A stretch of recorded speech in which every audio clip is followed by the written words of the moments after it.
સૈફ પરના હુમલાને લઈ મહારાષ્ટ્રના મંત્રી નીતેશ રાણેનું વિવાદિત નિવેદન. કહ્યું, મુંબઈમાં બાંગ્લાદેશીઓ શું કરી રહ્યા છે? પહેલા તેઓ રસ્તા પર ઉભા રહેતા, હવે સૈફના ઘરમાં પ્રવેશ્યા.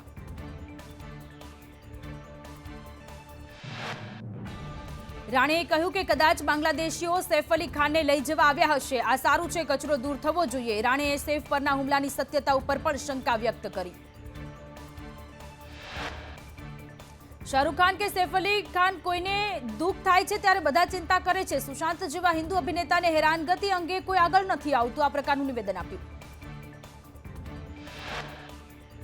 બિહારના બેતિયામાં શિક્ષણ અધિકારીના ઘરે વિજિલન્સની રેડમાં 2 પલંગ ભરીને નાણાં મળી આવ્યા. ડીઈઓ રજનીકાંત પ્રવીણના ઘરેથી એટલા બેનામી રૂપિયા મળ્યા કે ગણવા માટે મશીન મંગાવવું પડ્યું.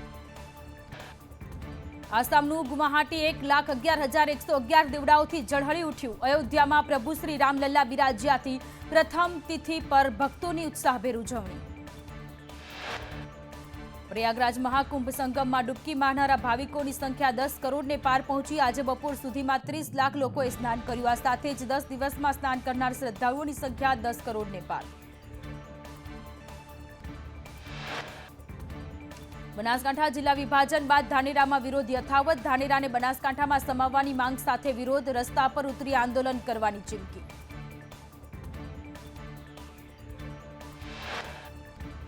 વલસાડના ઉમરગામમાં પડતર માંગોને લઈ આદિવાસી સમાજની રેલી. જાગૃતિ અધિકાર રેલીમાં જીઆઈડીસી કંપનીઓમાં 80% સ્થાનિકોને નોકરી આપવા માંગ કરી. કોન્ટ્રાક્ટ પ્રથા નાબૂદીની માંગણી સાથે રેલી યોજાઈ.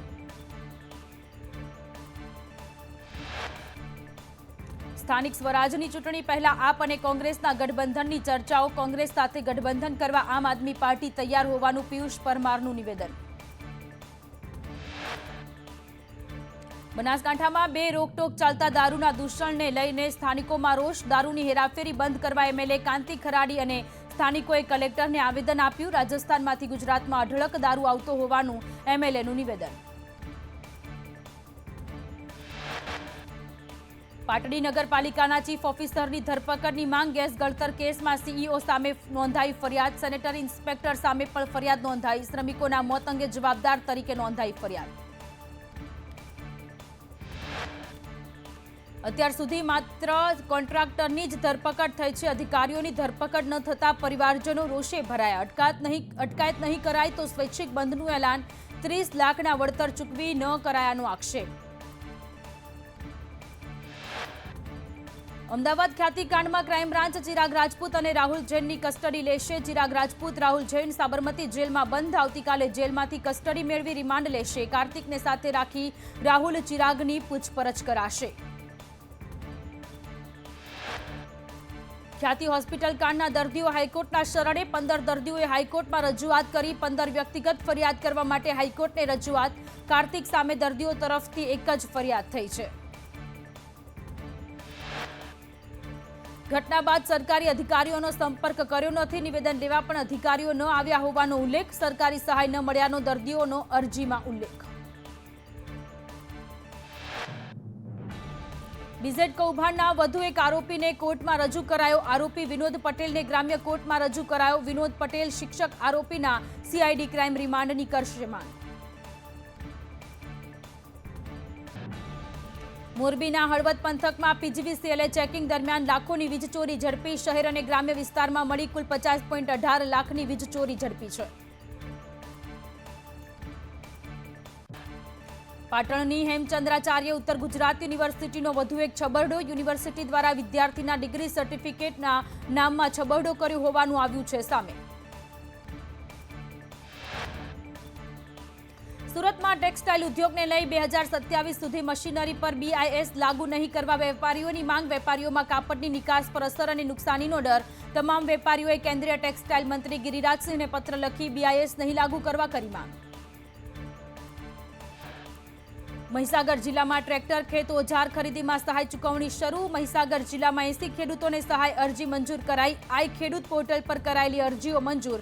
ખાનપુરમાં ખરીદી કરાયેલ વાહનોનું ચેકિંગ કરાયું. મહાકુંભની જેમ અમદાવાદમાં મિની કુંભ મેળાનું આયોજન. ગૃહમંત્રી અમિત શાહે હિન્દુ આધ્યાત્મિક મેળાનું ઉદ્ઘાટન કર્યું. કહ્યું 144 વર્ષ બાદ ભવ્ય મહાકુંભ યોજાઈ રહ્યો છે. 40 કરોડ લોકો આવશે. અમિત શાહે કહ્યું કે પ્રયાગરાજમાં 144 વર્ષ બાદ મહાકુંભમાં અનોખો સંયોગ સર્જાયો છે। વિશ્વભરના લોકો મહાકુંભને જોઈને આશ્ચર્યચકિત થઈ રહ્યા છે। સરકારી વ્યવસ્થાના આધાર પર કુંભ નથી ચાલતો। ગુજરાતની જનતાને કેન્દ્રીય ગૃહમંત્રી અપીલ કરતા કહ્યું કે મહાકુંભમાં જરૂર જવું જોઈએ। મહાકુંભ એકતાનો સંદેશ આપે છે।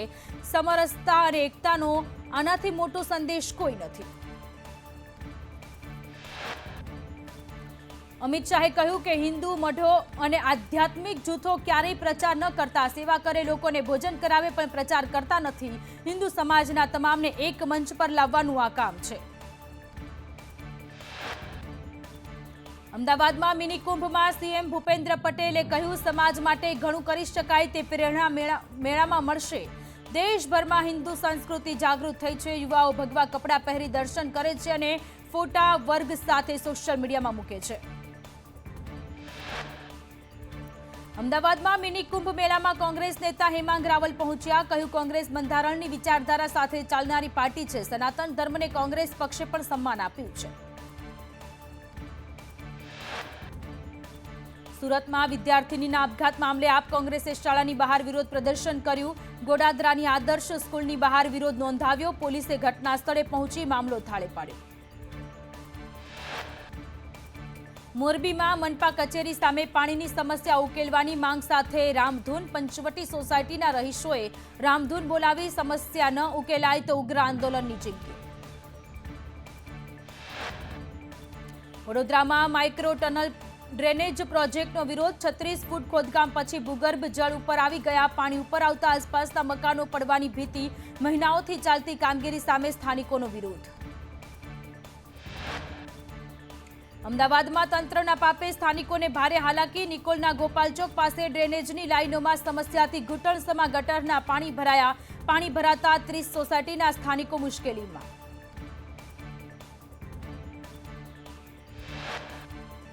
નિકોલમાં ગટર ઉભરાતા વાહન ચાલકો ગંદા પાણીમાંથી પસાર થવા મજબૂર। સ્થાનિકોએ રોષ ઠાલવતા કહ્યું કે અનેક રજૂઆત બાદ પણ સમસ્યાનું કોઈ નિવારણ નહીં।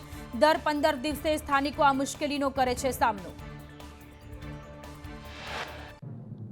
બીઝેડ ગ્રુપના 6000 કરોડના કૌભાંડમાં મોડાસાના શિક્ષક એજન્ટ વિનોદ પટેલની ધરપકડ। બીઝેડ ગ્રુપના કૌભાંડમાં તપાસ કરતી સીઆઈડી ક્રાઇમે ચાલુ શાળાએ શિક્ષક વિનોદ પટેલની ધરપકડ કરી છે। બનાસકાંઠામાં કરોડોનું ફુલેકું ફેરવનાર નિરંજન શ્રીમાળી ઝડપાયો। નાઉ સ્ટાર્ટ વે કંપનીના નામે કરોડોનું ફુલેકું ફેરવ્યું હતું। સીઆઈડી ક્રાઇમ એસપી હિમાંશુ વર્માએ કહ્યું, સુરતથી નિરંજન શ્રીમાળીની ધરપકડ કરી 130 કરોડ રૂપિયા લોકો પાસેથી લીધા હતા। 15,000થી વધુ લોકોએ રોકાણ કર્યું છે। હજુ 84 કરોડ રૂપિયા જ ચૂકવવાના બાકી છે। રોકાણ ક્યાં કરેલું છે એની તપાસ ચાલુ। રોકાણકારો ગુજરાત ઉપરાંત રાજસ્થાન અને મહારાષ્ટ્રના। 3% રોજના આપવાની શરત સાથે શરૂ કર્યું હતું રોકાણ। 20 લોકોને રોકાણ કરાવનારને 1 થી 1.5% આપતો, ગિફ્ટ પણ આપતો અને ટૂર પણ કરાવતો। શ્રીમાળી એસટીમાં કામ કરતો હતો। જીપીએસસીની 16 ફેબ્રુઆરી આયોજિત પરીક્ષાને મોકૂફ રખાઈ। પંચાયતની ચૂંટણી હોવાથી પરીક્ષાની તારીખ બદલવાનો નિર્ણય લેવાયો। જીપીએસસી ચેરમેને સોશિયલ મીડિયા પર પોસ્ટ કરીને માહિતી આપી।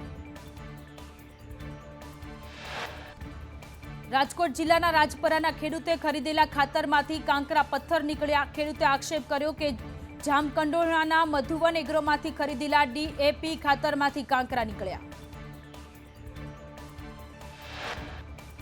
સૌરાષ્ટ્રમાં સિંચાઈ વ્યવસ્થા માટે રાજકોટમાં મંત્રી કુંવરજી બાવળિયાની અધ્યક્ષતામાં બેઠક। સૌની યોજના લિંક 1 અને લિંક 3 ને જરૂર હોય તેવા સ્થળો પર લિંક કરવા ચર્ચા।